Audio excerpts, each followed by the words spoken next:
അപ്പോൾ ഇന്നത്തെ വീഡിയോ സ്പോട്ടിഫൈനെ കുറിച്ചാണ്. സ്പോട്ടിഫൈയിൽ പരസ്യങ്ങൾ വരുന്നതിനെ കുറിച്ചാണ് ഇന്ന് ഞാൻ പറയാൻ പോണത്. അപ്പോൾ ഈ പരസ്യം ഇല്ലാതാക്കാൻ വേണ്ടിയിട്ട് നമ്മൾ മോഡ് ആപ്ലിക്കേഷനും അല്ലാതെ അതേപോലെ തന്നെ വേറെ കുറേ ആപ്ലിക്കേഷനൊക്കെ ഉണ്ട്. സ്പോട്ടിഫൈ മാതിരിയുള്ള സ്പോട്ടിഫൈവിൻ്റെ അതേ കോപ്പിയുള്ള ആപ്ലിക്കേഷനൊക്കെ ഉണ്ട്. അപ്പോൾ അതൊന്നും കയറ്റേണ്ട ഒരാവശ്യമില്ല. നമുക്ക് സ്പോട്ടിഫൈയിലൂടെ തന്നെ ഈ ആഡ് ഫ്രീ ആയിട്ട് നമുക്ക് പാട്ട് കേൾക്കാനായിട്ട് പറ്റും. ചെറിയൊരു ടിപ്പാണ്. അപ്പോൾ ഒരുവിധപ്പെട്ട ആൾക്കാർക്കൊക്കെ അറിയാൻ തോന്നും. അറിയില്ലാത്തവർക്ക് വേണ്ടിയിട്ടാണ് ഞാനിത് വീഡിയോ ചെയ്യുന്നത്.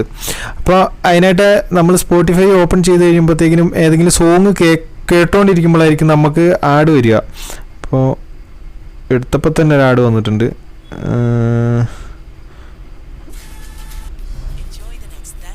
ഇപ്പോൾ പരസ്യം വന്നിട്ടുണ്ട്. അപ്പോൾ ഈ പരസ്യം ഒഴിവാക്കാനാണ് ഞാൻ കാണിച്ചിരുന്നത്.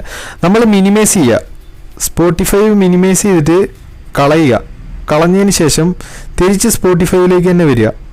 തിരിച്ച് സ്പോട്ടിഫൈയിലേക്ക് വരാൻ നേരത്ത് കണ്ടോ ആ പാട്ട് പ്ലേ ആവില്ല, പക്ഷേങ്കിൽ സ്റ്റോപ്പായിട്ട് നിൽക്കും, ആഡ് പോയിട്ടുണ്ടാവും. അങ്ങനെ 1 മിനിറ്റിലെ 1 സെക്കൻഡിലൊക്കെ ആഡ് ഉണ്ടാവും. അപ്പോൾ അങ്ങനത്തെ ആഡ് നമുക്ക് കേട്ട് മടുത്തിട്ടുണ്ടെങ്കിൽ നമുക്ക് ഇതുപോലെ മിനിമൈസ് ചെയ്യുക, കളയുക, എന്നിട്ട് ഒന്നുകൂടെ കയറുക. അപ്പോൾ നിങ്ങൾ വിചാരിക്കും ഒന്നുകൂടെ കയറാൻ നേരത്ത് നമ്മൾ എടുത്തു വെച്ചിരിക്കുന്ന പാട്ട് പോവില്ലെന്നില്ല, ഒരിക്കലും പോവില്ല. അത് ആ പാട്ട് അങ്ങനെ തന്നെ ഉണ്ടാകും. ജസ്റ്റ് പ്ലേ കൊടുത്താൽ മാത്രം മതി, പാട്ട് കേൾക്കും. അല്ലെന്നുണ്ടെങ്കിൽ ഉള്ളിൽ കയറിയിട്ട് പ്ലേ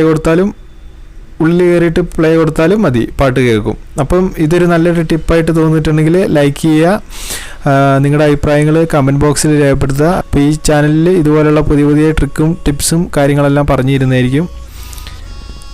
അപ്പോൾ അടുത്തൊരു വീഡിയോ ആയിട്ട് കാണുന്നവരെ എല്ലാ കൂട്ടുകാർക്കും ബൈ ബൈ.